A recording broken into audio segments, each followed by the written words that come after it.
Hello friends, Heidi here from Rain Country. God is good all the time. And I'm here today for another Monday This and That video. And for those of you who are new, this is just a weekly vlog that I do to keep you updated on various things that are going on around here, to answer some questions that may have come in the last week, and to lead you back to some old videos I may already have out on some topics you might be interested in. So today, let's talk about this weird weather we've been having here, at least in the Pacific Northwest and all down through California.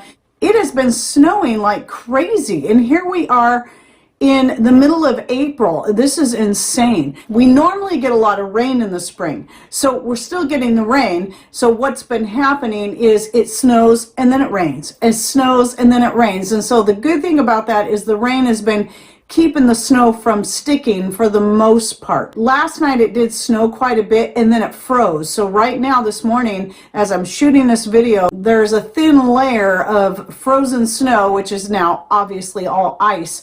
So, because it had already started to melt and get washed away when it then froze. So I'm glad for that, but just to kind of let you know, there was a community post I made a couple of days ago showing a picture of my rhubarb. Some people didn't get the post either because they didn't realize that that white stuff on my rhubarb was actually snow and not mold. It's actually very healthy. It's handling this cold very well. But now where I grew up in Wenatchee, Washington, which is central Washington, where usually this time of year is very, very warm, very nice weather. I don't remember getting snow much past the 1st of March, and that was odd when that happened there. But they've got at least a few feet of snow over there right now. It's insane. And they're going to have their apple blossom fest here in a couple of weeks. And then down in California, even where Patrick's dad lives, they've been getting a lot of snow. Very unusual weather that we've been having. However, I have noticed in the past 5-6 years a cooling trend where it's getting colder and colder every spring and summer. Now we'll have these weird spurts of very hot weather. Then it will go back to these cooler temps that even for our area have been unusual. And so sadly, some of my garden is suffering as a result. So we'll see how my blossoms do. I've already been getting cherry blossoms, apple blossoms, blueberry blossoms, and I'm hoping this freeze that we had and all this snow, it has not killed all the blossoms. So it's possible I might not get any fruit from my blueberries or my fruit trees this year at all. I mean, my cherries haven't really produced any fruit yet anyway, but I was hoping this year with all the blossoms I was getting to finally get some fruit, but I'm afraid this freeze has killed all those. So it's very likely, again, we're not going to get fruit from the cherries, but even the apples I'm worried about, because apples usually do pretty good, but with this weird freeze so late in the season, it's hard to say. And my tomatoes and peppers that I'd already moved out to the greenhouse because I was running out of space for them in the house, and I needed to get them in bigger pots, because shortly after doing that, the weather had already cooled down quite a bit, even though it was just starting to warm up. They've all just been sitting there. They're alive. I've lost a few plants, but mostly they're all still alive, but they're not growing. They're just sitting there. And so what I did is I just started some more tomatoes just in case. I'm pretty sure the peppers will snap out of it because that's what happened to them last year, which was odd because the tomatoes did fine and grew as normal, but the peppers, once I moved them out there, they just stayed the same size for a month before they finally started to grow. Well, now the same thing's happening to my tomatoes as well as the peppers this year. So just to make sure, in case I lose all of those, because even in the greenhouse, it hasn't been staying warm enough for them to really grow. And I'm glad now that I waited to plant those lettuce seeds. And if you remember from last week's video, I hadn't put the lettuce in yet. Well, I'm glad that I waited. I'm sure it will be fine now because I did plant them right after that, but thankfully nothing was already growing. The rhubarb's resilient. It's not going to have a problem. My potatoes will be just fine. I'm not worried about those. So clearly, we've been in a cooling trend for a little while now, and at least in our area, that's what I've been able to see. It hasn't been getting warmer. It's been getting progressively cooler each year. So yes, we have another greenhouse, and yes, we've been stocking up on polycarbonate. And when Patrick built that second archway for my squash, One of the reasons we have the two archways is so if we really need to, we can throw some plastic over those to turn those into a couple of more greenhouses, and eventually may turn the whole big section of the backyard garden into a greenhouse on its own. We've kind of boxed it in a little bit with the polycarbonate, as you would have seen in last year's garden videos. I think I still have a picture here before anything was really planted where we put the polycarbonate in place like walls, because that adds protection even without the cover. But I'm afraid we're going to end up having to close that whole area in, and eventually we will have to set up that bigger greenhouse that Patrick picked up last year. And that was something I wasn't in a hurry to do, but with this weather getting consistently colder, I think next year we're going to have to really take some better measures, and I'm going to have to be more prepared at concession planting things like tomatoes, peas, peppers, beans, that kind of stuff, so that I can keep working around these weird temperatures. The sad thing is our growing season does not get any longer. Just because it gets colder later into the season doesn't mean it stays warmer later in the season. Our growing seasons are getting shorter and shorter as well. So it is kind of a little bit nerve-wracking seeing what's happening there when you're really trying to get as much growing as possible. So I know not everyone around is seeing the same patterns we are, but I know quite a few people are. So I recommend investing in some polycarbonate. You know, Lexan is one of the brand names, but it comes in many. I think Sun Tough is the one that we have. I think that's what it's called. Or even some greenhouse plastic that you can put on there. If you live in real stormy, windy areas, I don't really recommend that because it usually only lasts a season, maybe two. If your area is like ours and your growing season is getting colder and shorter, then yes, you're going to have to take some other measures. Okay, and with that, thankfully the herbs don't have a problem with the cold, and they're still doing good. And so my lemon balm has been coming in like crazy right now, at least the one out front, the one that gets the most sun.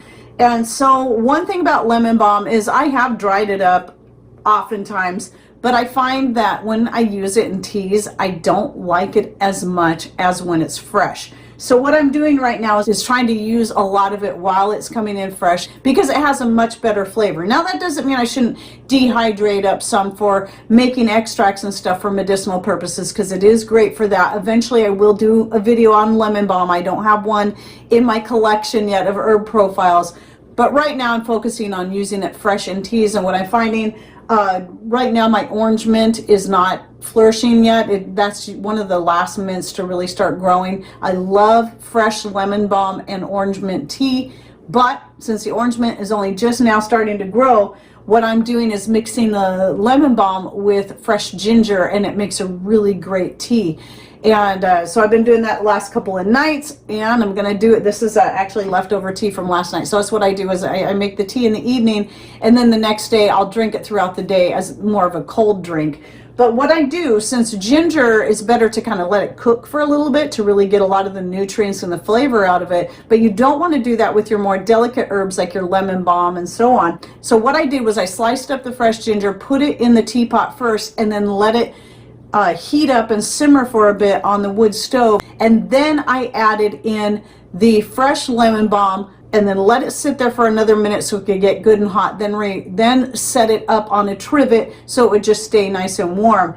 That way it would infuse well without damaging the flavor and the benefits of the lemon balm. One more thing in reference to gardens. So somebody was asking what I do to keep my chickens out of my garden areas. During late fall through early spring, the chickens are allowed to roam just about all of my garden areas, even the front yard garden area, which is totally fenced in to keep the chickens in, and that's to protect them, to keep them from going out into the street, wandering off into neighbors' yards, getting attacked by dogs. So they get a good part of the year to roam all through my garden areas, even in the greenhouse. The greenhouse is great because it gives them a place to stay dry, take their dust baths, especially in the very wettest part of the year. But then all these areas, a little at a time, start getting blocked off. So right now, I've got one of my archways where I just planted some potatoes and will soon be putting some squash in there. I've got that one blocked off because I just put some potatoes in there, and I've got some potatoes in the front yard garden, so that's blocked off. And what I do is we just use 4-foot movable poultry fencing. So I just roll it up when I'm wanting to allow the chickens to roam a whole area, and then I'll stretch it out and close in the areas I want to keep them out of, and it works really well. I at least have not had any issues with it, though chickens can get over a 4-foot fence. Mine don't.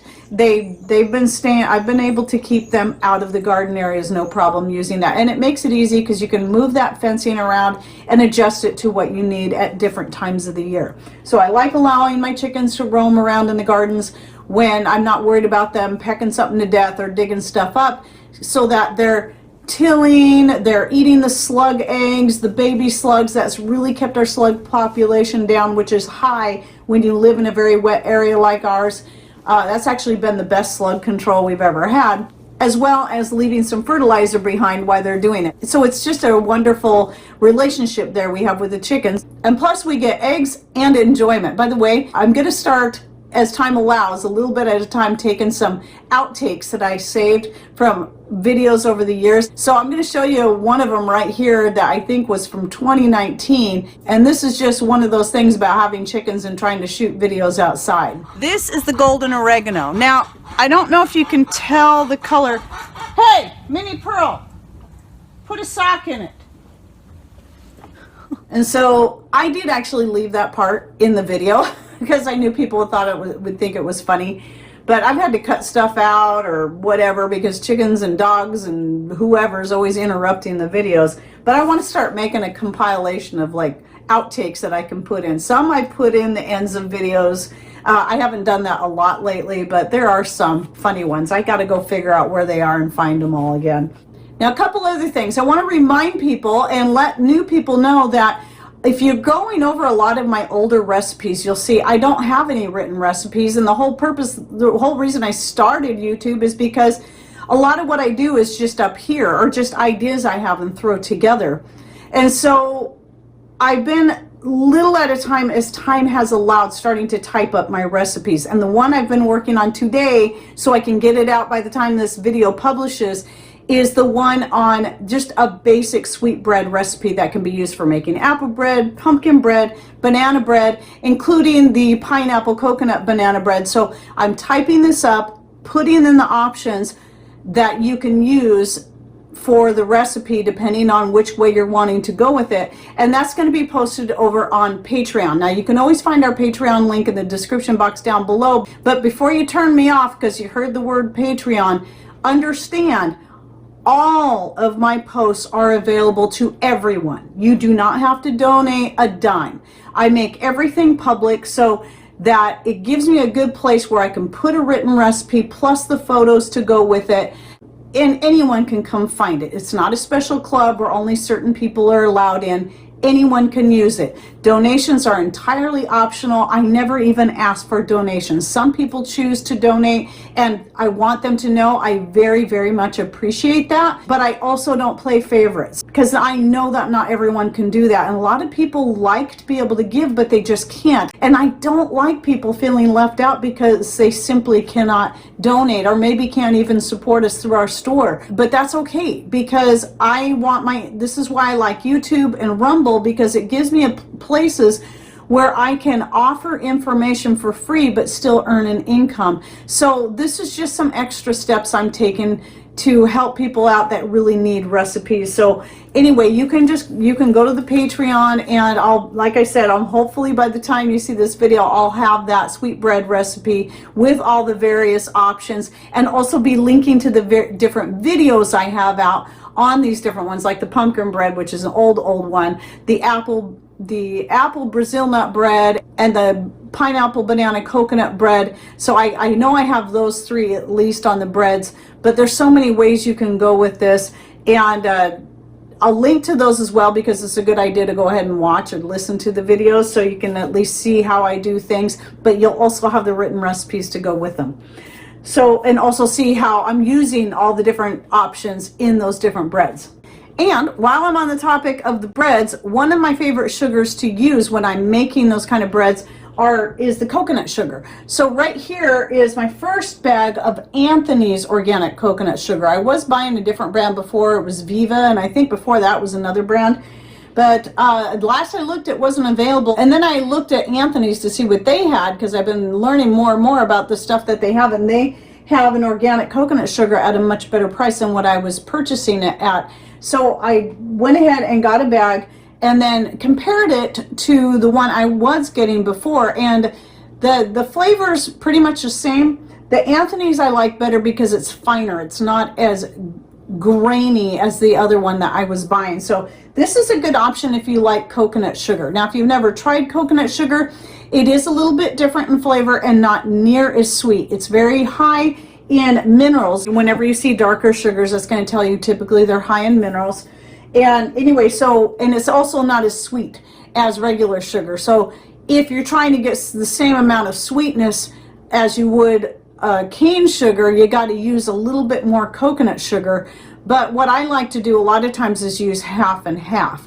And so I'm getting the good minerals and all that from the coconut sugar, but getting a nice balance all the way around. And it just depends. I don't like using it in everything, but I really like using it in pretty much any homemade bread, whether it be a sweet bread or pancakes, or even my yeast bread, where I like to add a little bit of sugar to help with the fermenting as it's rising. And so sugar will help feed that and give you a good rise. So just a tablespoon or two. So I'll put in some coconut sugar when I do that.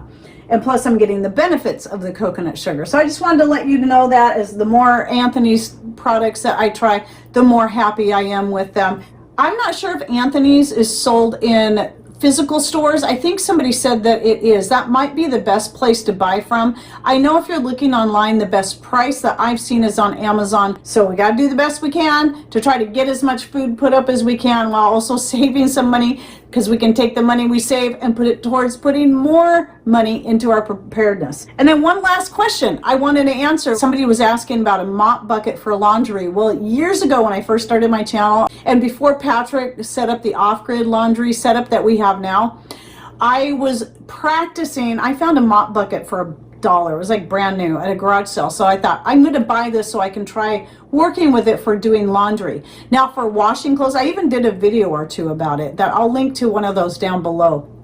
And so I tried it out. I really liked it for washing the clothes, but for wringing out the clothes, it only worked well for certain things, like maybe washcloths, dish towels, socks, that kind of stuff. But when you got into heavier items like jeans, did not work well at all.